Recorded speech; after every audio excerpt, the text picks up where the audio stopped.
Dunia musik lagi heboh nih sama kabar terbaru dari ikon grunge, Kurt Cobain.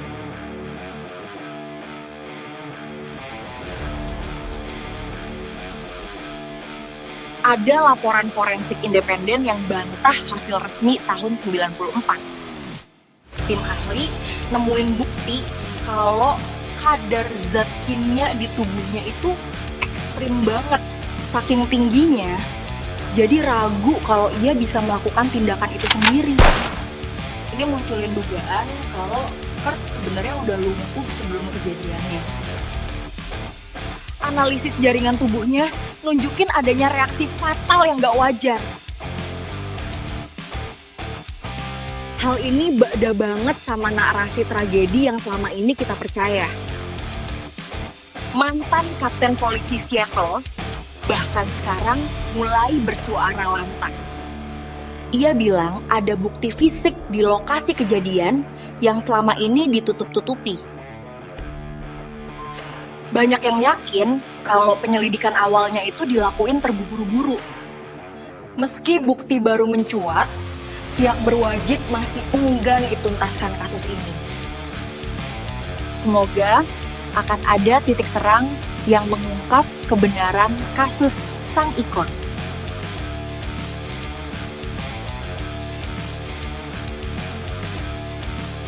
Tiap mau lebaran, pasti rame banget yang tukar uang baru di pinggir jalan. Tapi tahu gak, kalau dipotong bisa jadi riba loh. Yuk, kita bedah. Fenomena ini udah jadi tradisi.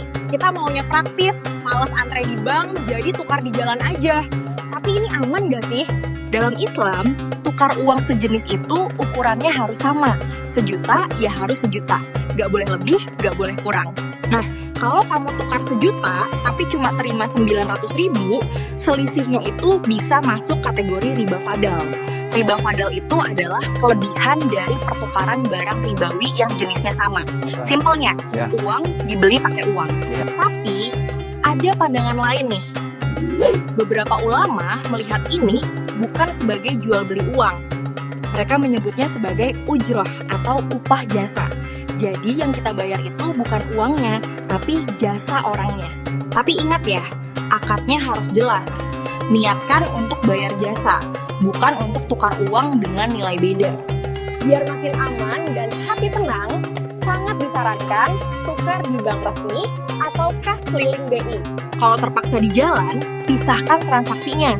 Tukar 1 juta tetap 1 juta, lalu kasih tips jasa secara terpisah. Lebaran itu momen untuk berbagi. Pastikan niat baik kita dijalankan dengan cara yang syar'i juga. Jangan sampai niat sedekah malah tercampur syubhat, apalagi riba. Berkah itu datang dari ketaatan. Share video ini ke teman kamu yang mau tukar uang lebaran. Follow buat info seru lainnya.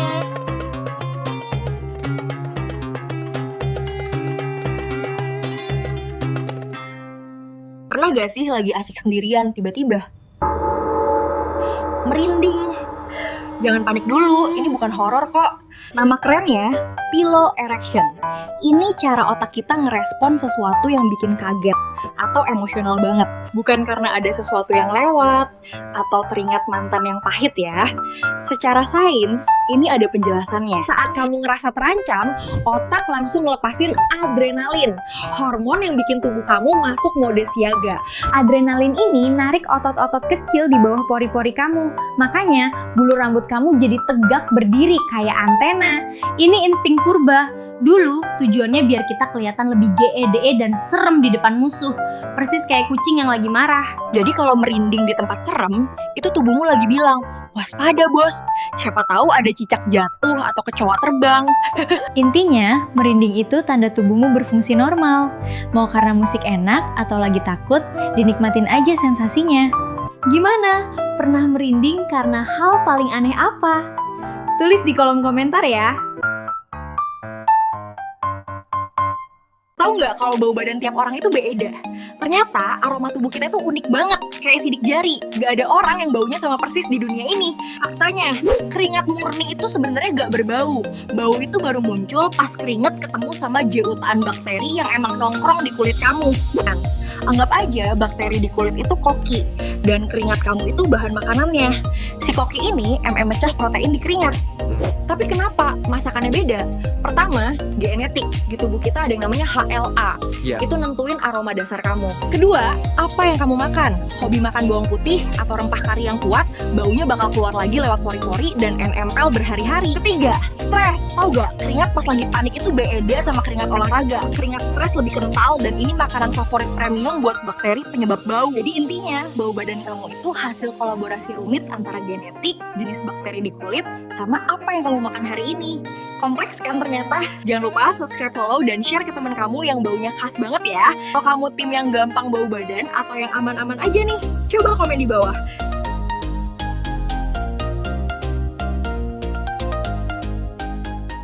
Pernah bangun dan merasa baru saja dari dunia lain, tapi tiba-tiba semua hilang? Kenapa ya kita bisa lupa mimpi?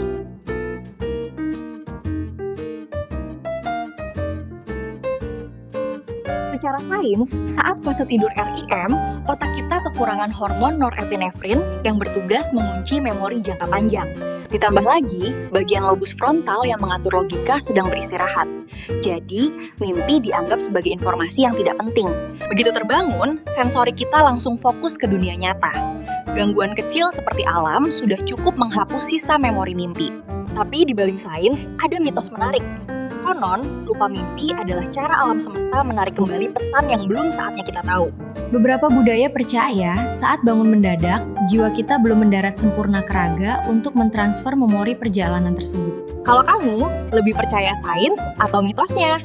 Jangan lupa follow, subscribe, dan bagikan pendapatmu di kolom komentar ya.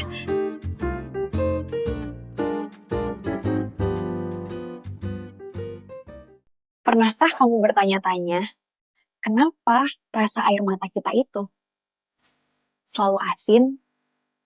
Kalau kamu penasaran, berarti kita sama. Ayo kita bahas dalam 1 menit.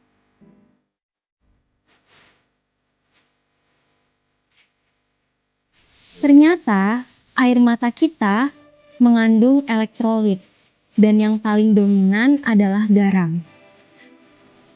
Kandungan garam ini bukan tanpa alasan.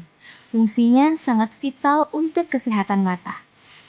Garam berperan sebagai desinfektan alami yang membunuh bakteri dan mencegah infeksi.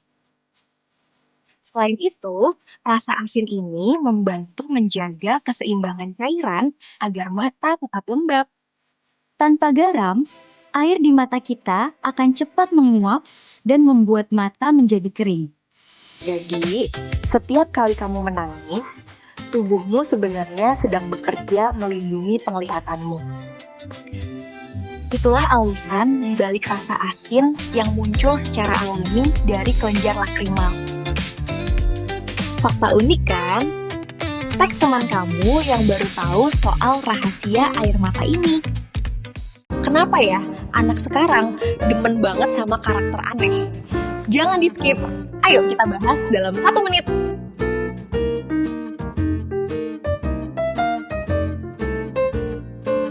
Secara psikologis, otak anak memang tertarik pada hal-hal unik yang mungkin tidak logis bagi kita.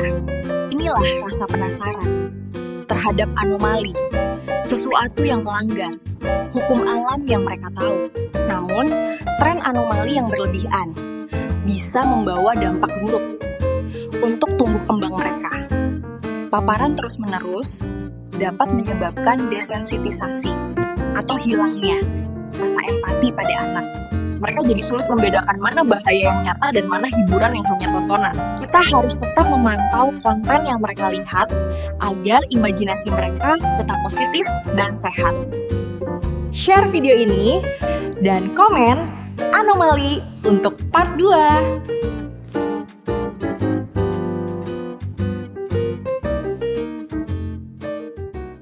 Ini dia part 2-nya.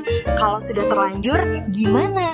Ayo kita bahas dalam 1 menit.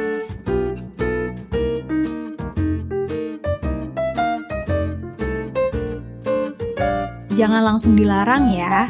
Tanyakan apa sih yang membuat mereka suka karakter itu. Jelaskan dengan bahasa ringan mana yang hanya fantasi dan mana yang berbahaya.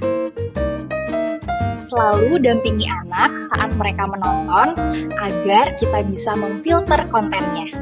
Berikan alternatif tontonan yang lebih memperkaya imajinasi dan positif. Atur jadwal screen time dan ajak anak bermain di dunia nyata lebih banyak. Dengan pendampingan yang tepat, anak akan lebih cerdas membedakan konten. Jadi jangan panik ya. Kuncinya adalah komunikasi dan pengawasan. Kira-kira setelah ini kita bahas apa lagi ya?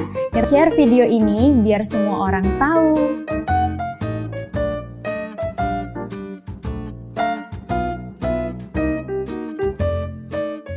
Kasus Jeffrey Epstein seakan tak pernah usai. Ayo kita bahas dalam 1 menit.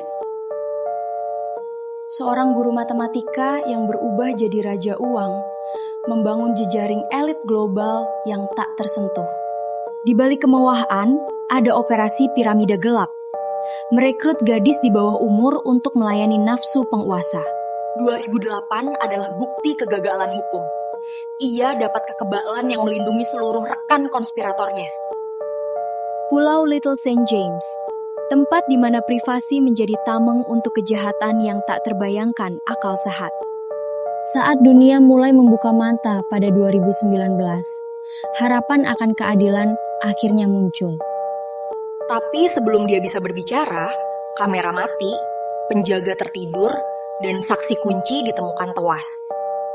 Daftar nama itu memang sudah terbuka, tapi rahasia utama tetap terkunci. Tidak ada elit lain yang ditahan. Kematiannya justru menutup rapat aib mereka, menciptakan paradoks kejahatan yang membuat. Dajjal ada di pulau terpencil, hanya bisa diakses yang dipilih. Dia memata-matai dan menunggu waktu untuk keluar. Jeffrey Epstein punya pulau Little Saint James, hanya untuk tamu khusus. Dia memanipulasi elit dunia lewat agenda rahasia. Dalam Sahih Muslim, Tamim Ad-Dari dan pelaut terdampar di pulau laut lepas. Mereka bertemu Al-Jasasah, intelijen Dajjal. Mereka dibawa ke biara, bertemu pria besar terantai yang bertanya soal Danau Tiberias. Nabi bersabda, dia Dajjal. Dokumen AS menyebut pulau Little Saint James sebagai pulau misterius. Ada bangunan biru putih rahasia serta log penumpang elit. Tokoh-tokoh besar dunia ada di dalamnya. Jeffrey pernah mengajar di NYC tanpa gelar dan mengelola dana gelap. Jeffrey ditemukan tewas di sel. Namun kamera CCTV mati mendadak dan 2 penjaga justru tertidur pulas. Apakah dia benar-benar tiada? EI merespon janggal soal keberadaannya dan akun game pribadinya masih aktif. Jika masih hidup, usianya kini 73. Dia selalu tampak bugar di saat tokoh elit lain sudah mati. Dajjal terikat di pulau, panjang umur dan menunggu. Apakah terbongkarnya fail Jeffrey adalah bagian dari rencana besarnya? Analis barat menemukan pola janggal. Banyak serial kartuni secara konsisten menampilkan anak-anak di pulau terpencil. Produser Snyder dipecat mendadak setahun sebelum Jeffrey ditangkap. Tanpa bukti langsung, hubungan keduanya masih jadi misteri. File Jeffrey terus dibuka secara real time. Nabi ingatkan soal pulau, Tahmim pernah ke sana. Apakah semua pola ini kebetulan?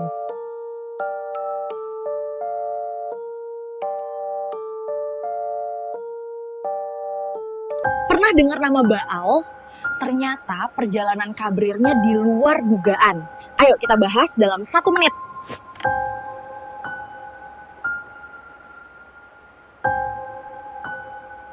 Kalian pasti tahu Baal kan? Di game atau film horor, dia itu raja neraka. Bos terakhir yang super serem dan susah dikalahin. Di buku demonologi kuno, wujudnya aneh banget guys. Punya 3 kepala. Ada manusia, katak, sama kucing. Bayangin deh seaneh apa. Tapi, tahan dulu. Di sini plot twistnya. Jauh sebelum jadi Raja Iblis, Baal itu sebenarnya adalah pahlawan. Di zaman kuno, Baal itu dewa cuaca dan hujan. Dia dipuja karena bikin tanaman subur. Jadi dulu, image-nya positif banget guys. Nah, nama ini juga ada di Al-Quran, surah As-Saffat. Di situ, Nabi Ilyas menegur kaumnya karena menyembah berhala emas bernama Baal. Seiring berjalannya waktu dan perubahan zaman, sosok dewa penuai hujan ini mulai ditinggalkan. Makna namanya pun bergeser dari simbol hidup jadi simbol kegelapan. Gila gak sih evolusi karirnya? Dari dewa pujaan, turun jadi berhala, sekarang malah terkenal jadi bos iblis di film barat. Habis ini kita bahas apa lagi ya? Komen di bawah, share dan like video ini kalau kalian baru tahu. Duh, malu banget deh. Aku udah upload video, ternyata risetku kurang. Maaf ya. Sebelumnya, aku udah jelasin tentang satu sosok Baal. Tahu gak kalau ternyata ada Baal yang lain? Baal yang aku jelaskan di video sebelumnya itu merupakan raja neraka dari tradisi Lesser Key of Solomon. Sedangkan Baal yang membawa hujan merupakan rujukan dari dewa Kanaan. Baal Kanaan sering dikaitkan dengan satanisme sebagai bentuk penyembahan berhala. Selain Baal, ada juga sosok Baphomet yang sangat erat dengan satanisme. Gimana kalau selanjutnya aku bahas Baphomet? Komen di bawah ya.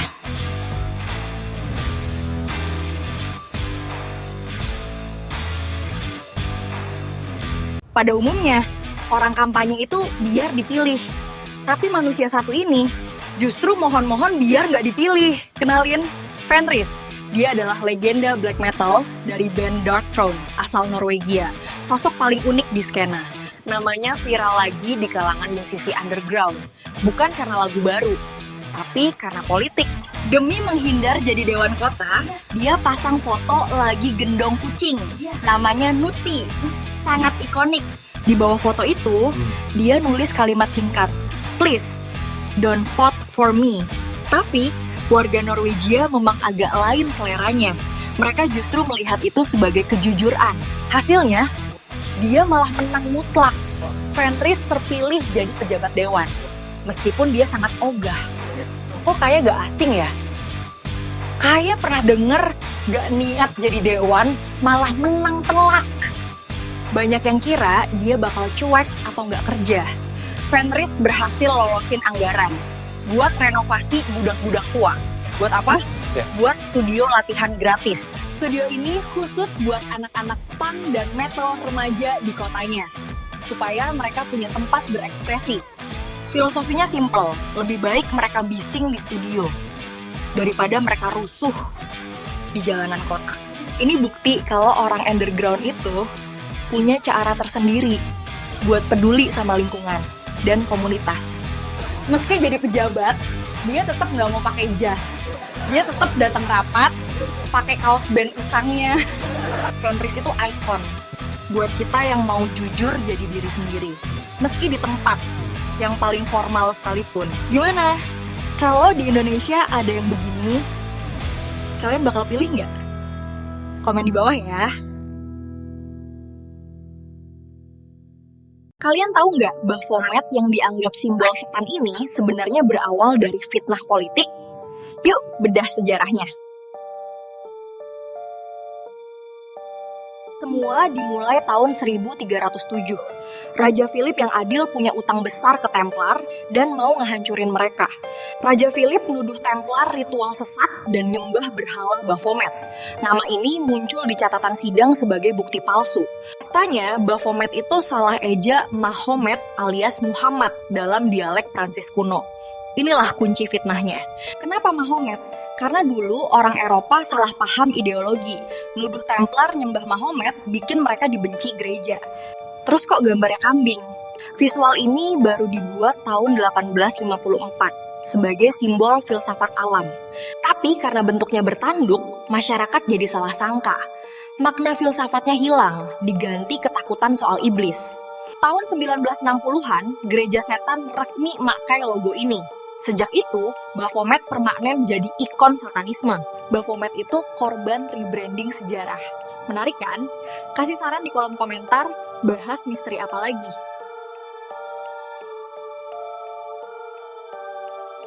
Lagi asyik makan tiba-tiba cegukan, katanya sih ada yang lagi kangen. Masa sih?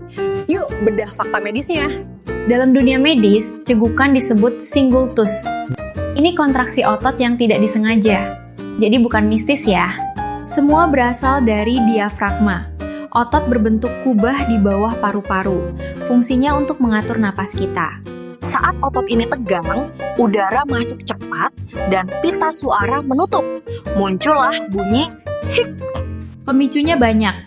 Salah satunya makan terlalu cepat, yang bikin lambung menekan si diafragma. Minuman bersoda juga bisa jadi penyebab. Gas di dalamnya bikin lambung mengembang dan menyentuh diafragma. Perubahan suhu ekstrim juga berpengaruh. Kayak minum air es setelah makan panas. Itu bikin saraf kaget. Emosi luap-luap seperti senang atau kaget bisa ubah pola napas dan bikin cegukan. Mitos diomongin orang itu hanya kebetulan. Gak ada hubungannya antara tera pita suara dengan gosip di luar sana. Tempel kertas basah di jidat bayi itu hanya tradisi turun-temurun. Secara medis tidak ada efek langsungnya. Cegukan tanda mau tambah tinggi. Itu juga mitos buat menenangkan anak. Jadi jangan berharap tinggi ya. Mau sembuh? Coba tahan napas 10 detik. Ini untuk meningkatkan CO2 supaya diafragma rileks. Minum air dingin perlahan juga bisa. Sensasi dinginnya bisa mereset saraf vagus kalian. Coba duduk sambil peluk lutut ke dada. Ini membantu diafragma kembali normal. Hati-hati kalau cegukan lebih dari 48 jam. Ini bisa berkaitan dengan masalah ginjal, pencernaan, atau jantung. Jangan ragu konsul ke dokter ya. Punya trik ampuh buat cegukan? Komen di bawah ya. Jangan lupa like dan share video ini. Pernah terpikir siapa yang pertama kali meramu Coca-Cola? John Pemberton, seorang apoteker yang cari obat sakit kepala. Tahun 1886, ia mencampur sirup dengan air berkarbonasi. Kejadian itu di Atlanta dan dijual 5 sen per gelas. Resep aslinya ternyata memang mengandung ekstrak daun koka dan kacang kola sebagai sumber kafein alaminya. Frank Robinson memberi nama dan mendesain logo ikonik ini. Botol berlekuk ini dibuat agar tidak bisa dipalsukan oleh pesaing. Bisnis ini meledak dan menjadi simbol budaya Amerika. Tapi di balik kesuksesan itu, Pepsi mulai mengancam. Pepsi mentantang dengan tes rasa buta yang membuat cola panik. Coca-Cola sempat ganti resep menjadi New Coke, tapi gagal total. Publik marah dan mereka dipaksa kembali ke resep lama. Sampai sekarang, mereka masih bertempur di rak supermarket. Dari segelas obat menjadi raja minuman dunia.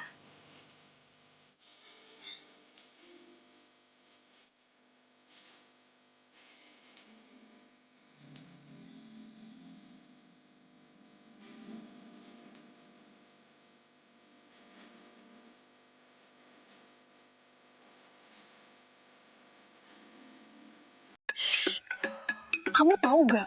Tetangga terdekat kita ternyata bukan manusia tapi simpanse. Frans Dewal pernah bilang kalau mereka itu politikus ulung yang jago lobby sampai suap sosial. Buat jadi alfa, ternyata gak cuma butuh otot, tapi justru butuh koalisi yang kuat. Riset ini bahkan nemuin sisi lain, taktik konflik yang rumit, sampai tindakan ekstrim. Mereka melakukan patroli untuk jaga wilayah, bener-bener kayak pasukan militer. Tapi emang ada sisi lain yang ekstrim, konflik intraspesies demi dominasi gen. Pas lagi berburu, mereka punya peran pas. Ada yang jadi pengejar dan ada yang jadi penghadang. Buat hiburan, mereka juga doyan mabuk nira loh. efeknya sama sempoyongan. Persis kayak manusia pas mabuk. Ada juga riset yang buktiin kalau mereka paham konsep masak dan bisa sabar menunggu. Mereka tahu loh kalau panas bisa ubah rasa dan tekstur makanan jadi jauh lebih nikmat. Masing-masing kelompok ternyata punya dialek yang beda.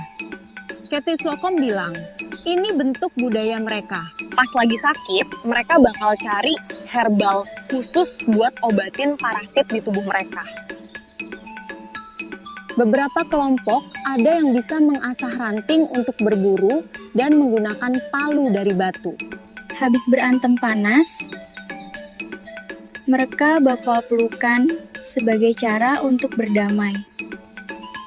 Simpanse itu sebenarnya cermin. Masa lalu manusia yang masih sangat liar. Kira-kira mungkin gak ya mereka sejajar sama kita? Kayak di film Planet of the Apes. Komen di bawah.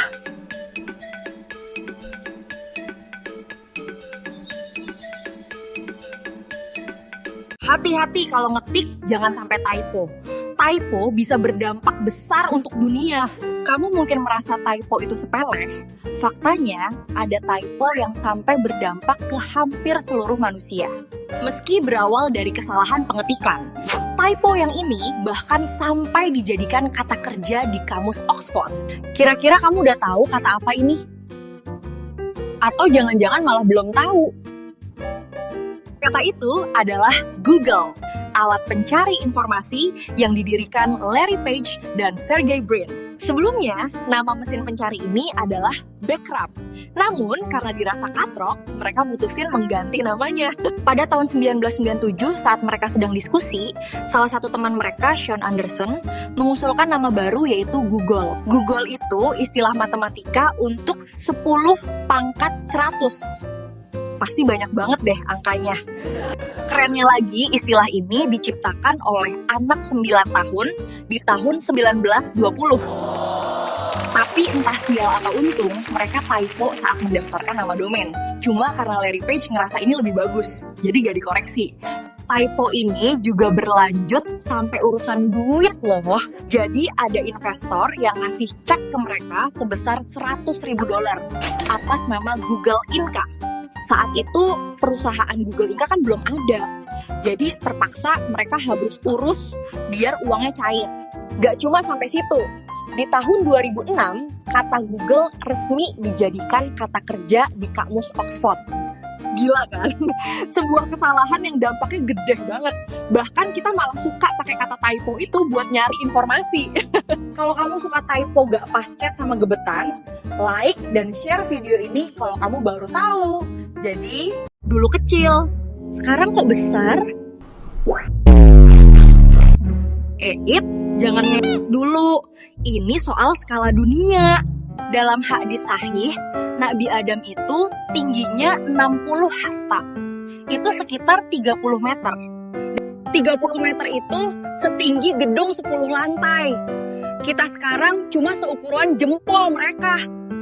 Nah, sekarang kita bandingin sama dinosaurus. Di film sih raksasa banget, tapi itu kan di mata kita. Buat manusia 30 meter, T-Rex itu cuma segede kambing. Mirip peliharaan aja. Tapi tahu gak, visual dino di film Selani belum tentu bener. Sains bilang banyak dino berbulu. Raptor mungkin lebih mirip burung besar yang fluffy. Beda banget kan sama imajinasi kita? Fosil itu hanya tulang, kita gak tahu seberapa tebal lemaknya. Kayak nemu tulang gajah tanpa belalai. Dulu oksigen tinggi banget. Ini bensin buat tumbuh masif. Bahkan serangga pun segede elang. Buktinya, makam Nabi Nuh di Lebanon panjangnya 40 meter. Simbol atau fakta? Kenapa manusia makin lama makin menyusut?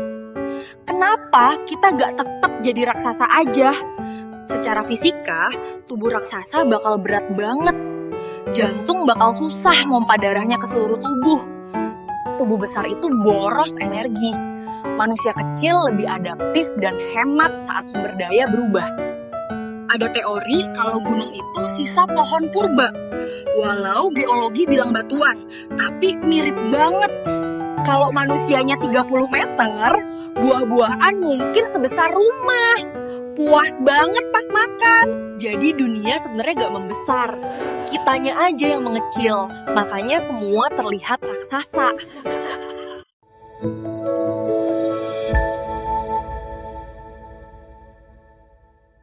Dokter ini sengaja menipu pasiennya. Kok bisa? Ayo kita bahas dalam 1 menit.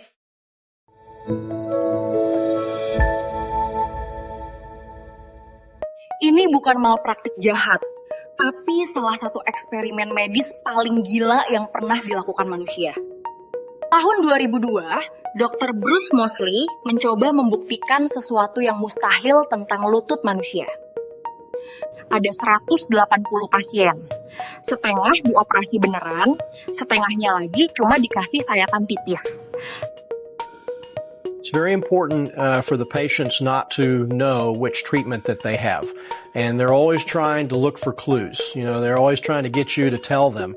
And the best way to avoid that, of course, is to not know as a doctor until the last minute which treatment they're going to have. Dokter bahkan pura-pura bunyiin alat bedah, biar pasien yakin mereka beneran sedang dioperasi. Padahal nggak ada satupun jaringan yang diperbaiki. Bener-bener cuma akting di atas meja bedah. Tapi coba tebak, apa yang terjadi 2 tahun kemudian? Hasilnya bikin dunia sains gempar. Pasien yang dioperasi palsu ternyata sembuh total. Mereka bisa jalan dan lari tanpa rasa sakit. The verdict? Success for every group, fake or genuine. Sham surgery had worked. The patients who had it were astonished.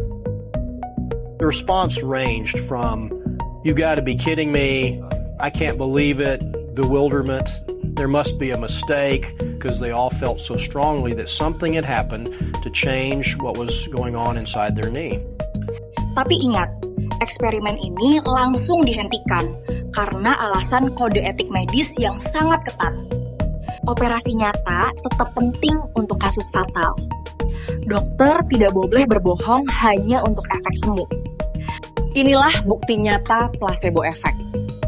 Otak kamu adalah apotek paling canggih yang pernah ada. Saat kamu sangat percaya sedang diobati, otak melepaskan hormon yang jauh lebih kuat dari obat. Zat kimia alami dari otak ini memblokir sinyal sakit, meskipun kerusakannya masih ada. Otak kita butuh ritual mahal kayak operasi tadi untuk mengaktifkan kekuatan ini. Tag temen kamu yang dikit-dikit minum obat, mungkin mereka cuma butuh Healing. Komen ya!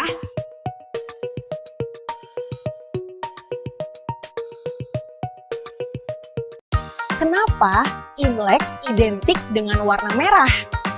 Ayo bahas dalam 1 menit.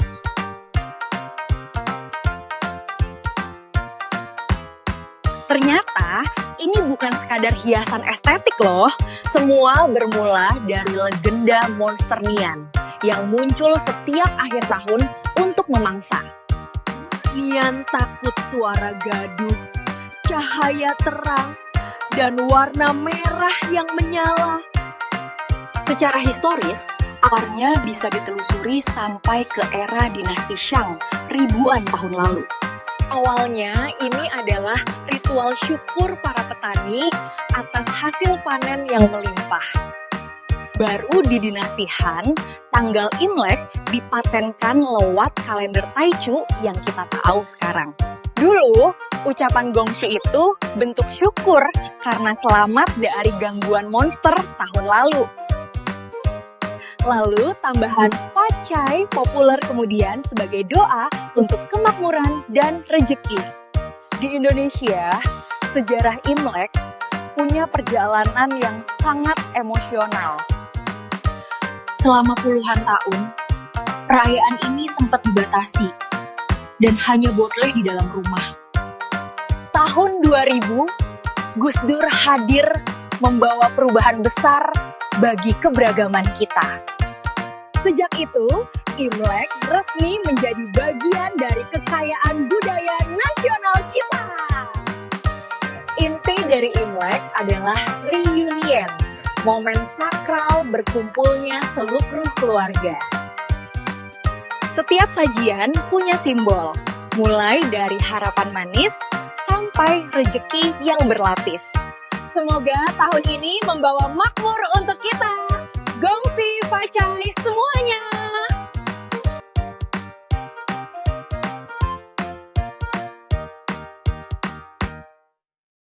Bangun sahur kok kayak disiksa.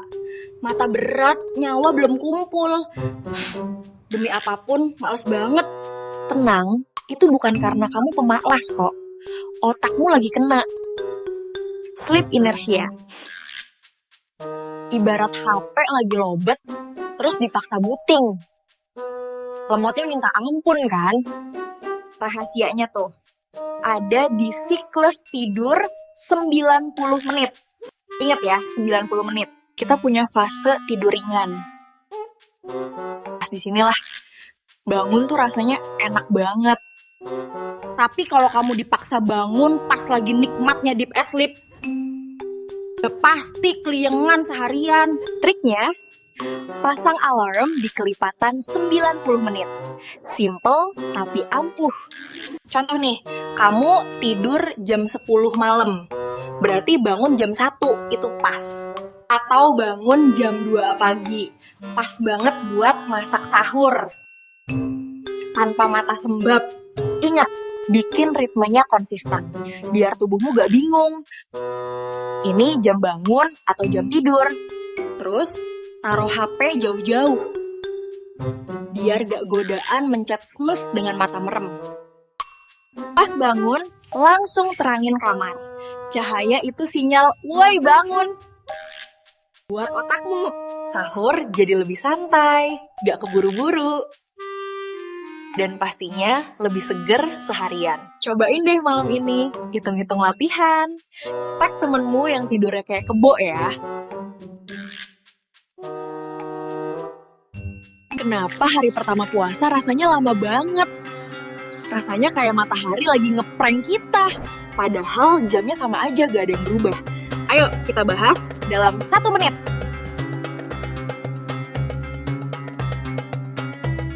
Tenang, ini bukan prank dari semesta kok.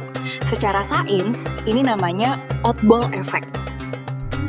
Efek ini bikin kita jadi lebih fokus karena rutinitas yang berubah total. Saat kita melakukan hal baru, otak merekam memori lebih detail. Dan ini bikin kita ngerasa waktu jadi lebih panjang. Sama kayak pas kita mau pergi ke tempat baru. Rasanya jauh banget, tapi pas pulang malah terasa cepat. Selain itu, ada juga faktor biologisnya, yaitu rendahnya glukosa dalam tubuh. Otak kita butuh banyak energi untuk memproses waktu secara akurat. Glukosa adalah sumber energi buat otak kita. Karena lagi puasa, jam internal kita jadi kacau. Kita juga jadi sering ngecek jam kan, buat mastiin berapa lama lagi azan maghrib. Nah, ini juga bikin waktu terasa lama. Karena semakin diperhatikan, waktu makin terasa lambat. Tapi tenang aja ya, ini cuma terjadi di awal-awal aja kok. Setelah terbiasa, otak kita akan kembali menormalkan persepsi waktu. Follow, like, dan share video ini kalau kamu mau tahu dunia sedang diambang kehancuran. Perang besar Israel, Amerika, dan Iran bukan lagi isu, tapi ini nyata. Semua bermula dari dendam lama dan perebutan pengaruh nuklir serta dominasi di tanah suci Timur Tengah. Pada tahun 2012, seorang pujangga dan tokoh religius telah memprediksi, dan apa yang dia khawatirkan kini menjadi nyata. Suatu hari Iran akan diserang oleh Israel dan Amerika, dan nanti Arab Saudi bisa dipastikan akan membela Israel. Pertanyaannya untuk Indonesia membela mana? 1 Maret 2026, langit Teheran terbakar oleh hujan rudal yang gak terkendali. Fasilitas nuklir dan pusat komando Iran menjadi target utama serangan udara Israel dan Amerika Serikat. Kabar mengejutkan baru saja muncul. sosok pemimpin tertinggi dilaporkan telah tiada. Iran's supreme leader, the 86-year-old Ayatollah Ali Khamenei, is dead. That's Gak according butuh to waktu lama, ratusan drone dan rudal balistik Iran menghujani Tel Aviv dan pangkalan Amerika. attacks on Israel. We've also seen Iran launch assaults on Qatar, Kuwait, Saudi Arabia, Bahrain, and even the United Arab Emirates, where I am now. Over the last several hours, there have been explosions and plumes of smoke in the sky as the Emirati forces are targeting incoming missiles from Iran. Already, we've seen one person killed in Abu Dhabi, the capital. Ekonomi dunia lumpuh, harga minyak melejit dan pasar saham hancur karena ditutupnya Selat Hormuz. Walter Bloomberg mencuitkan bahwa Israel akan mengerahkan 70.000 pasukan dalam beberapa hari. Angka ini mengingatkan kita pada hadis Muslim 7034 tentang 70.000 pengikut Dajjal. Jika benar Dajjal muncul bersama 70.000 Yahudi, maka kita sedang berada di puncak nubuat. Di sini nggak ada yang benar-benar bersih. Tiap kubu memiliki sisi negatif yang melahirkan dilema. Di tengah kekacauan ini, kemana kita perlu memihak? Tulis pendapat kalian di kolom komentar.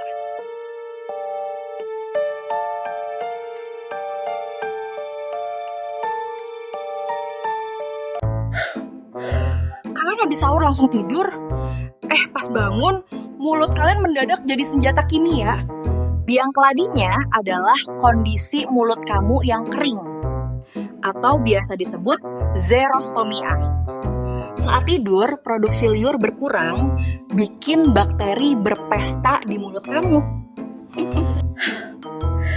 Bakteri ini ngelepasin senyawa sulfur yang baunya menyengat. Belum lagi sisa makanan sahur yang ketinggalan di sela-sela gigi kamu. Itu bonus jackpot buat para bakteri. Kita bisa jinakin bibit naga pagi ini biar puasa kita nyaman seharian. Pertama, pastiin kamu sikat gigi setelah sahur. Itu wajib banget. Jangan sampai lupa ya. Selain gigi, lidah kamu juga harus dibersihkan ya. Karena disitulah tempat bakteri membuat pasukan. Oh iya, saat sahur, pastiin minum air putih yang cukup. Biar kamu terhidrasi saat puasa nanti. Hindari konsumsi bawang saat sahur. Tapi kayaknya susah sih, masakan kita kan rata-rata mengandung bawang. Jadi kalau emang nggak bisa hindarin bawang, minimal kita harus total jaga kebersihan mulut. Kalau kamu sudah lakuin semua, tapi bau mulut masih saja tercium sangat ekstrim, itu tandanya ada masalah di gusi.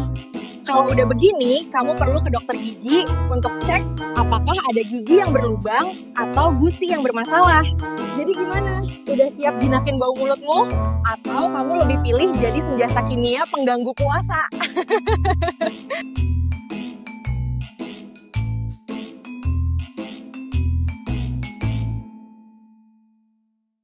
Icip-icip takjil di bulan puasa itu nggak bikin puasa batal. Kok bisa sih? Ayo bahas dalam semenit.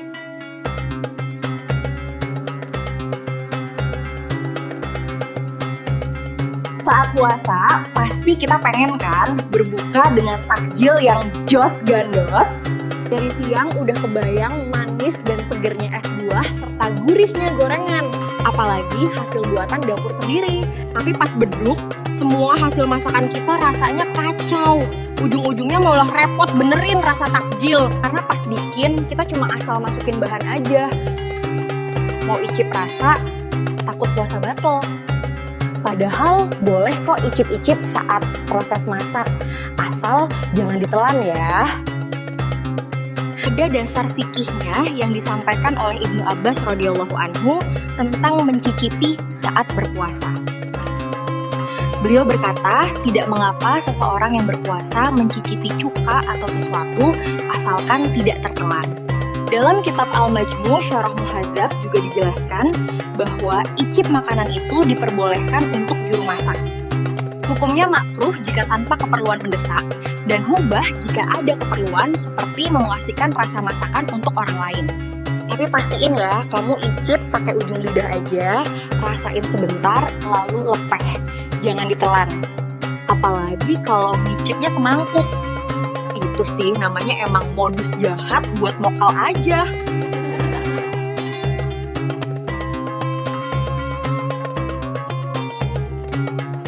Kenapa ya es teh sama nasi padang pada jam kritis level cakepnya naik 1000%? Kok bisa sih? Ayo bahas dalam semenit.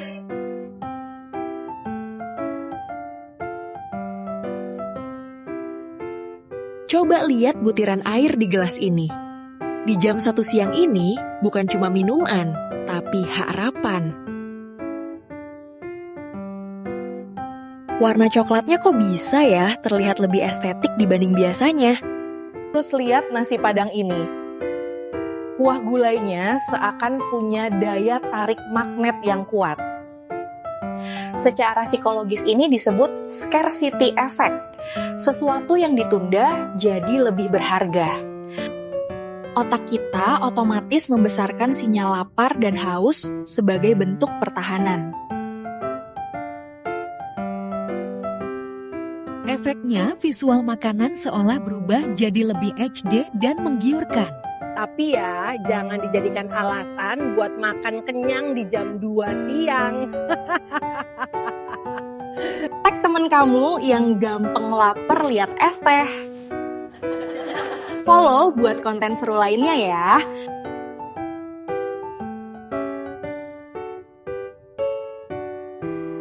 Kenapa ya tanggal Ramadan selalu maju tiap tahunnya? Gak pernah tetap di tanggal Masehi. Kok bisa sih? Ayo bahas dalam semenit.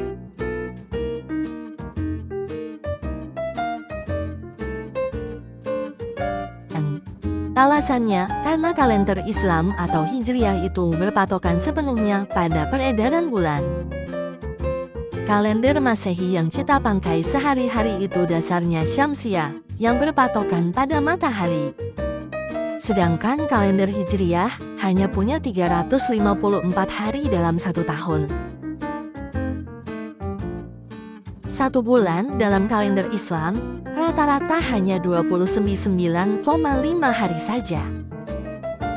Nah, selisih 11 hari inilah yang membuat awal Ramadan selalu maju tiap tahun.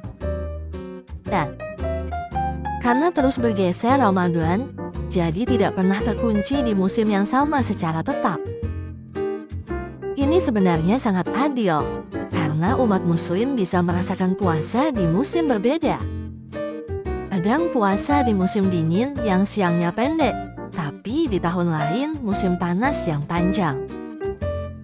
Ramadan akan kembali ke tanggal yang sama persis 33 tahun sekali.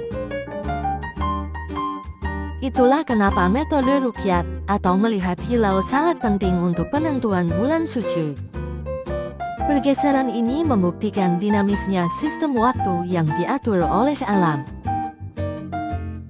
Jadi jangan bingung lagi kalau tahun depan mulainya lebih awal dari tahun ini. Jadi sekarang sudah paham kenapa Ramadan selalu bergeser? Komen di bawah ya. Jangan lupa follow untuk diskusi seru lainnya.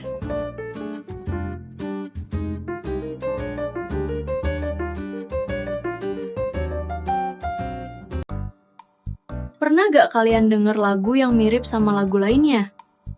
Entah nada atau ritmenya. Atau kalian pernah bikin lagu tapi ngerasa kok jadi mirip lagunya si itu? Tenang saja, itu belum tentu plagiat kok. Ada penjelasan matematis dan psikologisnya. Pertama, nada itu terbatas. Kita cuma punya 2 balas nada dasar. Do, di, re, ri, mi, fa, fi, sol, sel, la, le, si. Lalu progresi akor yang itu-itu saja. Banyak lagu hit yang rangkanya sama. Ketiga, ada fenomena yang namanya kriptomnesia. Apaan tuh? Kriptomnesia itu kondisi di mana otak kita nyimpen melodi lama yang pernah kita dengar, dan kita kira itu ide orisinil. Keempat, ada interpolasi. Ini sengaja minjem elemen lagu dengan izin resmi atau royalti, dan ini legal kok. Lalu ada juga aturan baku dari sebuah genre. Contoh di metal ada breakdown, punk dengan ketukan old school-nya. Kesamaan elemen ini kan identitas genre, jadi bukan berarti hasil curian. Lagu bisa disebut plagiat kalau ritme, melodi vokal, atau liriknya dikopi sama persis. Jadi kalau kamu bikin lagu atau denger lagu yang terasa mirip, belum tentu itu plagiat. Bisa jadi emang musisi itu sengaja beli elemen lagu itu secara legal untuk diaplikasikan ke lagu yang dia bikin. Atau memang dia punya core memory yang munculin ide dari lagu yang dia pernah dengar, terus dikembangkan. Jangan lupa like dan share video ini biar yang lain juga tahu. Gimana? Kalian pernah bikin lagu atau denger lagu yang mirip lagu lainnya? Komen di bawah ya.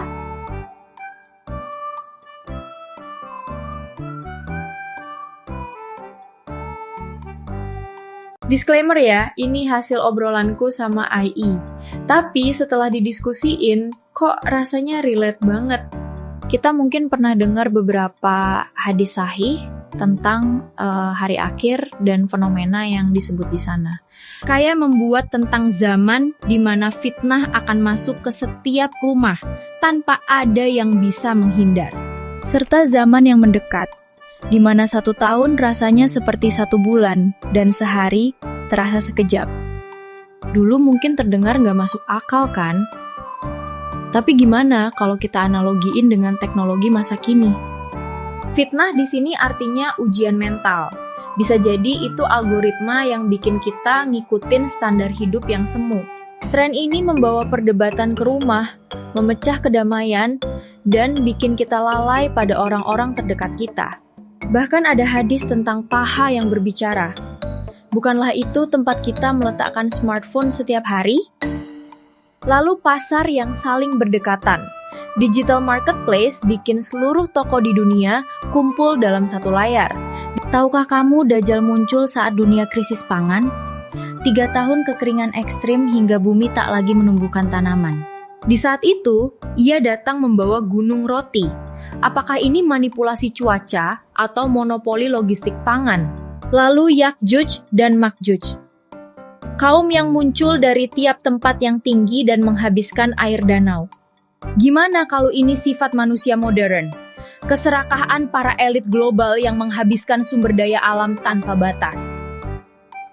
Gimana? Relate kan kalau kita analogiin dengan keadaan dan teknologi zaman sekarang? Atau kamu punya opini tersendiri tentang hadis-hadis yang pernah kamu dengar? Komen di bawah ya.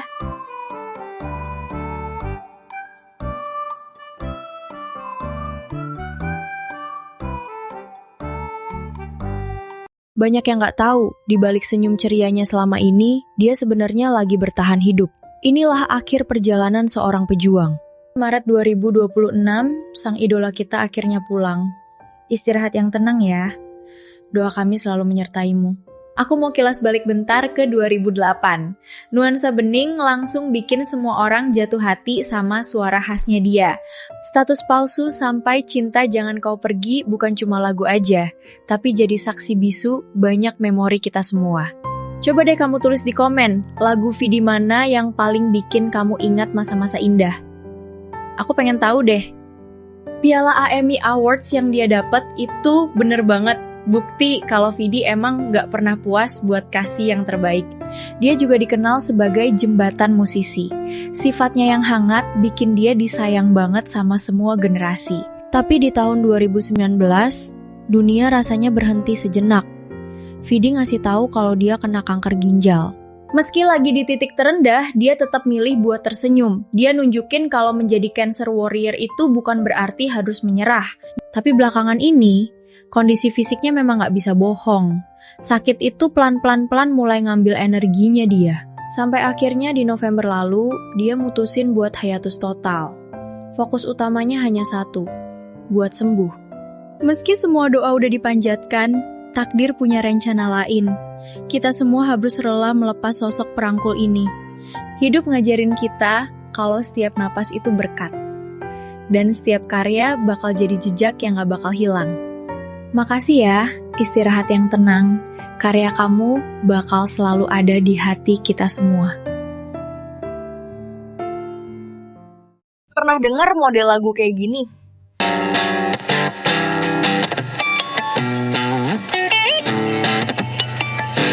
Atau pernah lihat orang main gitar kayak gini?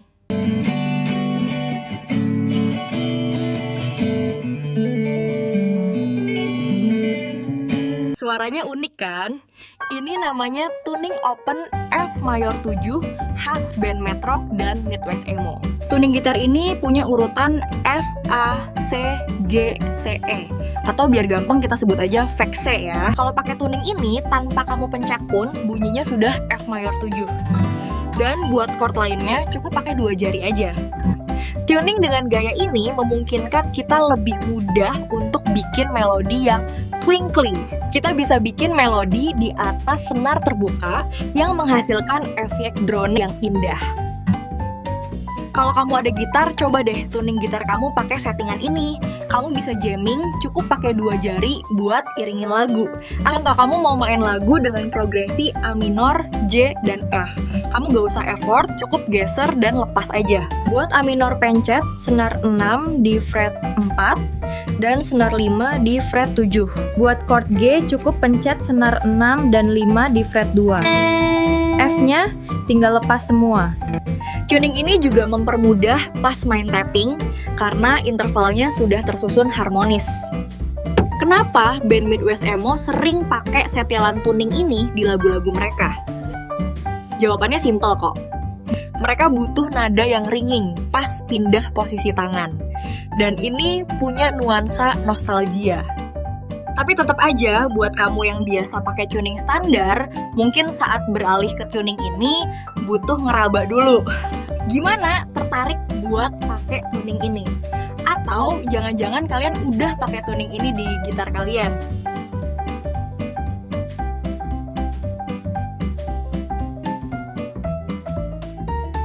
Ada yang pernah bilang kalau hujan itu 1%-nya air dan sisanya kenangan. Tapi itu gak berlaku kalau hujan yang turun bukan air. Faktanya, gak semua hujan menurunkan air. Emangnya ada hujan yang lain? Ayo kita bahas dalam 1 menit.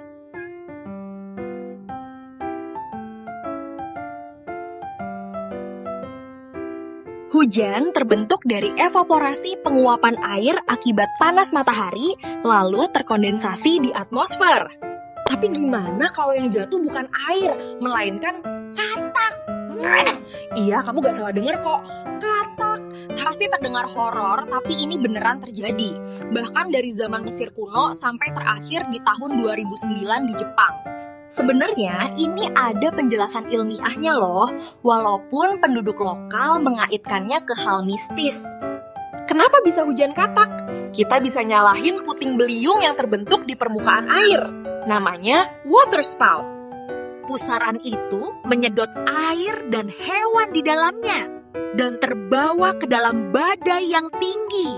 Saat kecepatan angin melemah, gravitasi mulai mengambil alih, menarik kembali semua buat balik ke bumi. Tapi kok cuma katak yang terbawa? Ini karena kecepatan angin yang cuma bisa ngangkat benda dengan berat spesifik. Di musim kawin, katak bisa berkumpul di satu tempat. Ini juga jadi alasan kenapa cuma katak yang terbawa. Mungkin kalau yang terjadi itu tornado, hujannya bukan lagi katak ya. Bisa jadi rumah dan seisinya. Terkadang semua ada penjelasannya, cuma kita aja yang belum tahu. Like dan share video ini ya, biar yang lain juga tahu.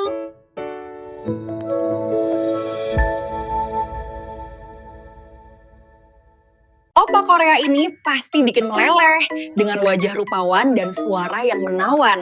Pasti curi perhatian kamu. Namanya James Lee, opa Korea kelahiran California yang mungkin pernah lewat di FYP kamu. Dia memulai karir musiknya bersama Royal Pirates sejak tahun 2009. Tapi kini dia jadi seorang solois dan produser. Kalau kamu asing sama Royal Pirates tapi pernah nonton drama Twinkling Watermelon, pasti pernah dengar lagu mereka. James Lee punya kisah paling patah hati sekaligus inspiratif di industri musik Korea. Di tahun 2015, pas Royal Pirates lagi siap untuk meledak, tragedi terjadi menimpa James. sebuah pintu kaca raksasa, sebuah restoran, menimpa bahu dan tangan kiri James sampai cedera parah. Hal itu membuat James terpaksa mundur dari Royal Pirates. Karena cedera yang dia alami bersifat permanen. Coba bayangin jadi dia. Saat karirnya lagi naik daun, dia terpaksa harus berhenti. Pasti rasanya hancur banget ya. Tunggu dulu, James gak nyerah gitu aja. James mulai bangkit dan menolak untuk nyerah. James gak habis akal. Dia mulai belajar untuk bikin lagu pakai tangan kanannya dan sukses jadi solois serta produser.